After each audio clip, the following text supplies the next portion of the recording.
you absolutely have to make a change. And I was cruising along and I was learning, I was growing, but in March this year, I was invited to an event that was $5,000, and it was, and I can't remember the fellow's name, but it was to learn how to speak with your true voice. And this man taught Anthony Robbins how to use his true voice. And I thought, I so want to be that. And I'd made a decision that I wasn't going to borrow any money for my education, but I didn't have $5,000. And something alchemical happened in my being. I was so angry with myself that I had not prepared myself for an opportunity, that I would have $5,000 sitting there to say, you know what, I'm in. And so I contacted one of my coaches and I said, can you help me get $5,000 in the next month so I can go with you to that event? And so we had 3 sessions, and I was going down one route, and he said, Julie, that's a new skill. Why don't you go back to your skill that you've lived with for half of your life and do something with that? And I thought about it, and that fear kicked in of being overwhelmed by the world again.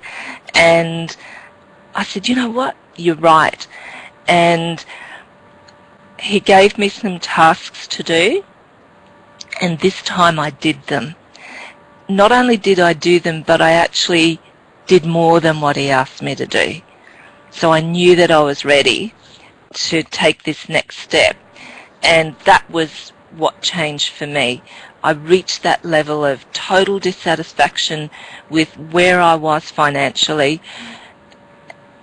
We talk about there being a gap. This is where we are here, and this is where we want to be. That gap actually went like that. Does that make sense? So the gap closed for you? The gap closed for me, yes. And when that gap closed, I didn't feel the pull of, the going out and coming back, that 2 steps forward, 1 step back, 2 steps forward, 1 step back. I didn't feel that. And it was just the most liberating thing that has ever happened to me. And that came out of a really deep point of pain. And it was, I think for the first time I was able to get right into my heart and be really honest with what I was doing from a mental point of view to sabotage what was happening in my business. So I then started taking action. And I rewrote my web page. I actually did something. I decided I want to change the hosting of my website. And I had a little niggle in the back of my mind. If I do this, I might lose all that content that I had on there. But I was willing to do it anyway. And I copied what I thought I wanted. And you know what? When I transferred to my new hosting, I lost everything. And I took that as a sign, Julie, just write it all again. And I did. And the feedback that I have, people actually just ring me because they want to tell me how good the website is now.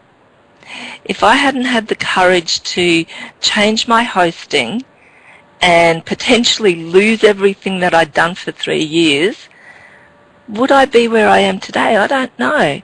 I had to step forward in courage, and I did that. And I have to say that my mentor gave me one little tip, and it was, Julie, talk to your clients. And so I did. I offered them that I would talk to them before I booked a consultation with them. And I went from turning an inquiry into a consultation, maybe 4 or 5% of inquiries, to 93%. Wow, that is quite a significant increase. I mean, any business owner would be giving their right arm to learn how you did that, to turn, convert 5% to 95%. So Yeah. you basically stepped out and said, I'm going to back myself here. I believe what I do now. And like you used the word courage and heart. Believe it or not, the French word for courage is cœur, which means heart anyway. So basically you stepped in, you took courage, and you did what was true for you. So now if somebody comes along and says, okay, I understand what you do and I'm getting excited about this, especially you people out there in Stickam and Blog TV, and you want to hear this, because you now use that as part of your seminar or workshop where you